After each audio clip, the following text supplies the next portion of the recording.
I'm generally not a toppings man. I like simple pizza, but this pizza, we keep finding ourselves making at home over and over again. This bresaola is maybe the perfect pizza meat. Even if you don't eat meat, I hope to give you some ideas about what makes a good topping and how to put it on. No, I do not think it's as simple as putting it on top. I'm also going to show you a different dough recipe. I recently made some bagels and I wanted to try applying the same basic concept to pizza crust. 1 3/4 cups water, just over 400 mils in a bowl. Into that goes as much bread flour as I can easily mix in, which is going to be about 4 cups, maybe 475 grams. No real kneading at this stage. I'm just getting all the flour wet, and then I will dig a little hole in the center, cover, and let autolyze for an hour. If you have trouble kneading pizza dough enough, try an autolyze or pre-soak phase where you just let the water and the flour sit. The kneading will now be much easier. We need fermentable sugars for the yeast, and yeah, I'm using my new favorite ingredient, which is malted barley syrup. This gives a nice flavor and brown color to breads. I'm eyeballing in a couple of tablespoons, but you could use a tablespoon or two of table sugar instead. 1/4 cup, 60 mils of warm water into the belly button, where I also was careful to drizzle a little syrup to feed this packet of dry yeast, 2 or 3 teaspoons. Stir it around, no worries if some of it spills over. I'm really just making sure my yeast is still alive before I sit around waiting for my dough to rise. Yep, they're still alive. That was a 10-minute time lapse. I like a nice glug of olive oil in pizza dough for flavor and browning, and maybe a tablespoon of coarse salt, 15 grams. Another handful of flour in the mix will essentially grab onto all that loose moisture and make it less slippery as you need.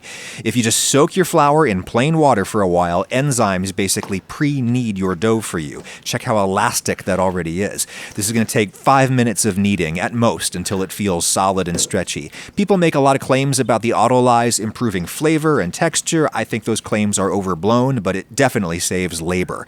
I'm adding the minimal amount of flour necessary to handle this and keep it from sticking to me. Probably ended up with just 5 cups total in there, 600 grams at most. I think super wet pizza doughs taste way better. They're just harder to handle.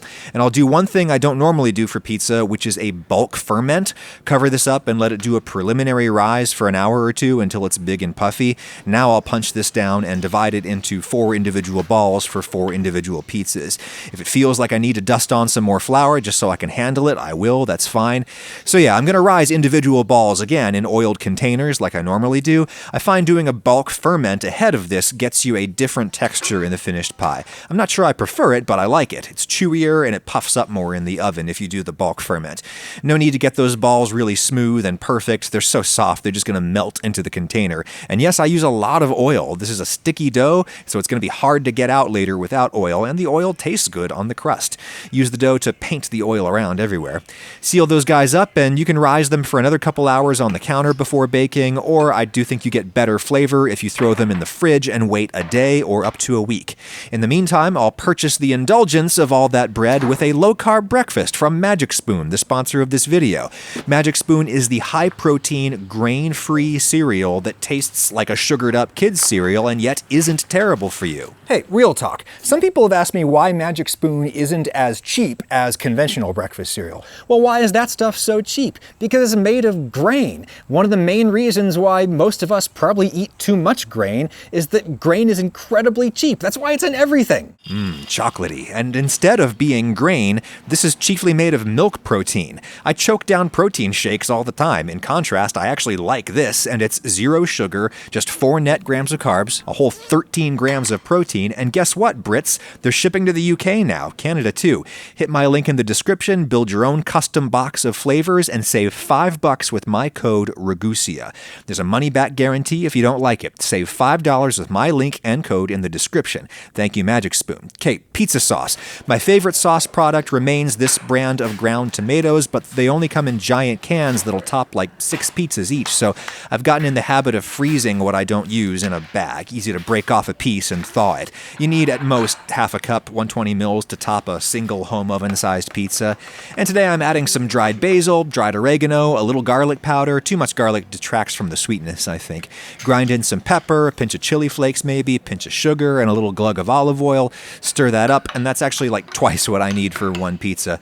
Cheese. Yes, I live in a bigger city now, and I can get all kinds of good mozzarella. This brand of whole milk, low moisture string cheese remains my favorite mozzarella for pizza. For me, nothing beats it. But whatever cheese you use, consider using a little less if you plan to put on a lot of toppings. I normally use 6 ounces for a pizza pizza this size. This is just 4 ounces, 113 grams. And I find that if I keep it cold until the last second, that keeps it from overheating as much in the oven and squeezing out a ton of grease. Hey, there's my puffy doughs. The ones I don't bake today, I will freeze now that they're fully risen.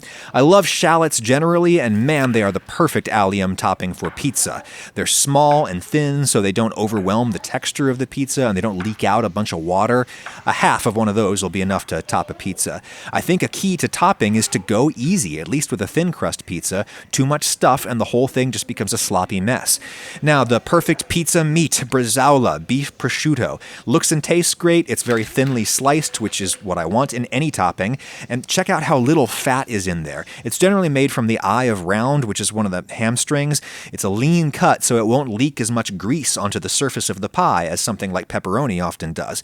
Lastly, I'll approach the herb tower and pick good old flat leaf parsley. Parsley holds up better in the oven than basil does. It stays greener.